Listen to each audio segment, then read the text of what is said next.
आपली संस्कृती, आपले संस्कार सदा राहू दे आपल्या सोबत। भारताच्या महान ग्रंथांचे आणि काव्यांचे संपूर्ण संकलन सबस्क्राइब करा तिलक। जोपर्यंत तू येत नाहीस मी त्यांच्याशी युद्ध करत राहीन। अच्छा, पण हरू नकोस हा? दादा, गुरुदेवांनी सांगितलं होतं ना की आता आपल्याला जगात कुणीच हरवू नाही शकणार म्हणून। जर गुरुदेवांचा आशीर्वाद सोबत आहे तर मग मी कसा हारेन? चांगली गोष्ट आहे। कदापि मी तर कुणी यायच्या आतच येऊन जाईन। दादा, माताजींना हे सर्व सांगू नकोस, त्या चिंता करतील, मग पूजेत मन नाही लागणार।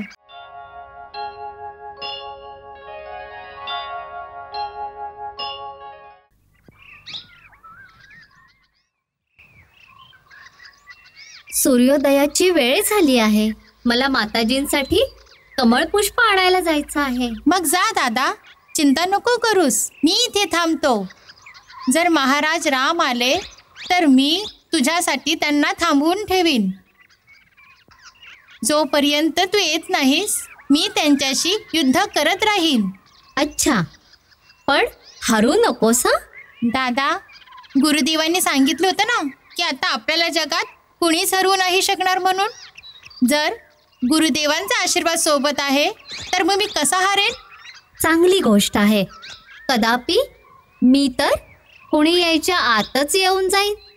दादा, माताजींना हे सर्व सांगू नकोस, त्या चिंता करतील, मग पूजेत मन नाही लागणार।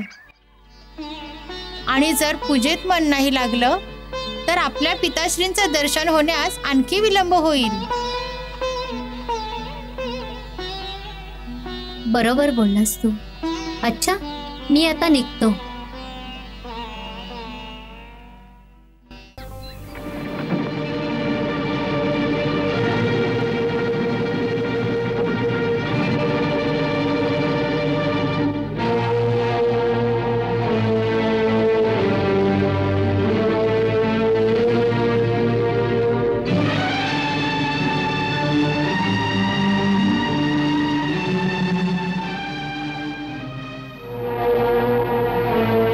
सुंदर मुला,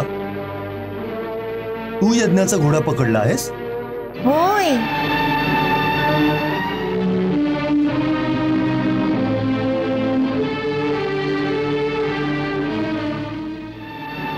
परंतु आम्हाला तर समजलं होतं की तुम्ही दोघं आहात। तुम्ही अगदी बरोबर ऐकलत। आम्ही दोघं भाऊ आहोत।